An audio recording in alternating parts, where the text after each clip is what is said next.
Hello students, our today topic is derivation of kinetic energy. तो यहाँ पर हम काइनेटिक एनर्जी का डेरिवेशन को डिराइव करेंगे। तो हम यहाँ पर कुछ कंडीशंस को मान रहे हैं। Let a body of mass M, है ना, एक बॉडी है जिसका मास कितना है, स्मॉल एम है, मूविंग फ्रॉम रेस्ट, है ना, वो रेस्ट पर है initially, and after time T its velocity become V, और उसका जो फाइनल वेलोसिटी हो जाएगा V, and it cover a distance S, कितना वो डिस्टेंस कवर कर रहा है, एस डिस्टेंस को कवर कर रहा है। तो हमें पता है, we know that third equation of motion,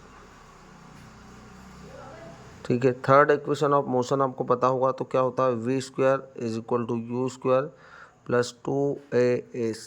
हमने ये इक्वेशन क्यों लिया है, क्योंकि देखो यहाँ पर आपको क्या दिया है, मास गिवन है ना, उसका मास कितना है, moving from rest and after time T, है ना, उसका मास तो एम है, वो रेस्ट से चलना स्टार्ट कर रहा है, इनिशियली रेस्ट है, और उस समय के बाद आफ्टर टाइम टी उसका वेलोसिटी कितना हो चुका है, वी हो चुका है ना। तो फाइनल वेलोसिटी भी गिवन है, इनिशियल वेलोसिटी भी गिवन है, तो हमने ये वाला रिलेशन लिया है।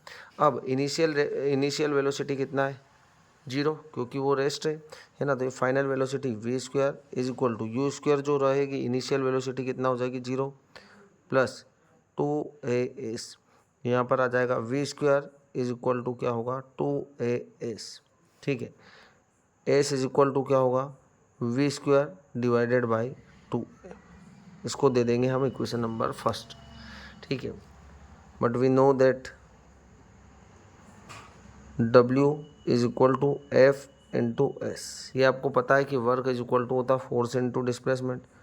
W is equal to force is equal to क्या होता है पता ही आपको, है ना, यहाँ लिख रहा हूँ मैं, फोर्स इज इक्वल टू होता है मास इंटू एक्सेलरेशन, ठीक है। तो फोर्स की जगह हम लिख देंगे मास इंटू एक्सेलरेशन, और डिस्प्लेसमेंट का वैल्यू हम रख देंगे इक्वेशन फर्स्ट से, तो क्या आएगा we square divided by 2a, ठीक है। ए से कैंसिल हो जाएगा, तो हमारे पास होगा क्या, W is equal to M, और इंटू में क्या है वी स्क्वायर डिवाइडेड बाई 2, है ना। इसी चीज़ को हम क्या लिख सकते हैं, W इज इक्वल टू 1/2, है ना, ऊपर 1 है, बाई 2 mv²। और आपको पता है कि work done is equal to होता है काइनेटिक एनर्जी, तो हम लिख सकते हैं कि W इज इक्वल टू होगा Ke is equal to 1/2 mv²। ये डेरिवेशन होगा हमारी काइनेटिक एनर्जी के लिए, ठीक है। इस तरीके से आप इस डेरिवेशन को डिराइव कर सकते हैं।